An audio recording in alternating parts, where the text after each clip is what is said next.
देखिए, राष्ट्रीय जनता दल की ओर से 17 प्रकोष्ठ है। सभी प्रकोष्ठों की बारी-बारी से बैठक चल रही है और स्पष्ट रूप से हम उसके माध्यम से ज़िला में जो प्रकोष्ठ का कार्यक्रम चला, उसकी जानकारी प्राप्त करते हैं। ज़िला स्तर पर जो संगठन है, उसकी जानकारी लेते हैं और साथ ही साथ जो मुद्दे हैं प्रकोष्ठों के माध्यम से, उन मुद्दों को लेकर के हम आगे का कार्यक्रम तय करेंगे। और चूँकि तेजस्वी जी का प्रस्तावित जो यात्रा कार्यक्रम है, उस यात्रा कार्यक्रम में जो प्रकोष्ठों से फीडबैक मिला है, उस फीडबैक के आधार पर हम संगठन के स्तर से और आम जन के मुद्दे को जोड़ करके जनता के बीच में जाने का काम करेंगे और जनता के हितों के लिए, जनता की सवालों पर हम हमेशा तत्पर रहे हैं।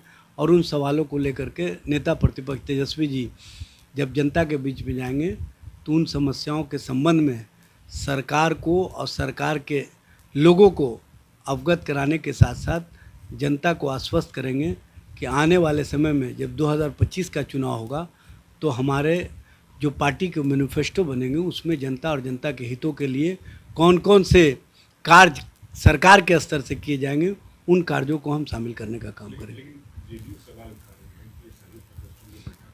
देखिए, हर पार्टी अपनी गतिविधियां करती हैं, उसमें राष्ट्रीय जनता दल भी एक पार्टी के रूप में अपनी गतिविधियां चला रही हैं। लेकिन मुझे इस बात का राष्ट्रीय जनता दल में शिकायत है कि एमवाई समीकरण जो है सिर्फ उसके प्रकोष्ठ के बैठक में जाते हैं। माइनॉरिटीज अल्पसंख्यक प्रकोष्ठ की बैठक में नेता प्रतिपक्ष तेजस्वी यादव शामिल होते हैं। उसके 2 दिन पहले अति पिछड़ा वर्ग प्रकोष्ठ की बैठक थी, उसमें वो शामिल नहीं हुए और मंदिर में पूजा कर रहे थे और पूजा करने के बाद भंडारा करा रहे थे। इसमें मुझे कोई शिकायत नहीं है कि आप पूजा क्यों कर रहे थे, भंडारा क्यों कर रहे थे। लेकिन आप जब समाज के महत्वपूर्ण अंग जिसका 36% आबादी है, उसको आप सिर्फ ठगने का काम कर रहे हैं।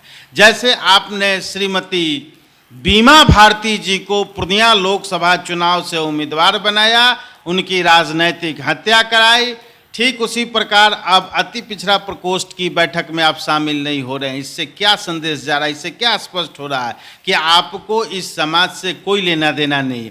तो स्वाभाविक तौर पर है कि आपको 2025 के विधानसभा के चुनाव में यह समाज और पूरे बिहार के समाज, आम मतदाता आपको रिजेक्ट करेगा और पुनः आदरणीय मुख्यमंत्री नीतीश कुमार जी के नेतृत्व में एनडीए की सरकार बनेगी।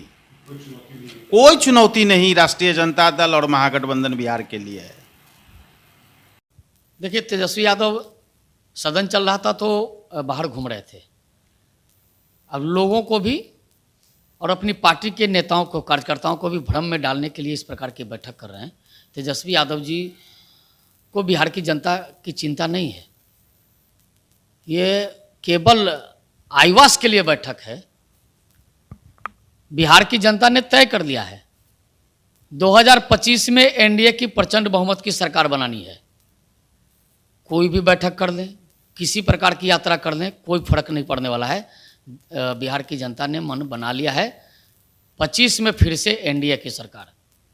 देखिए, उनको अति पिछड़ों से मतलब नहीं है, गरीब असहाय इनको कोई मतलब नहीं है। अगर मतलब होता तो हम बार बार ये बात बोलते हैं कि विधानसभा की बैठक से क्यों गायब थे, विधानसभा के सत्र से क्यों गायब थे।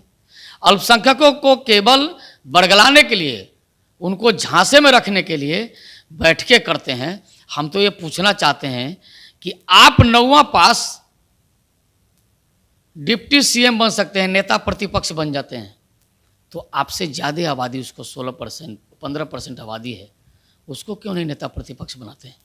ये केवल भाजपा के नाम पर डराकर वोट लेने का काम और दूसरा कोई काम नहीं करने वाले अल्पसंख्यक को ये लोग केवल ठगने का काम किया है और आज भी ठगने का काम किया है, आगे भी ठगते रहेंगे।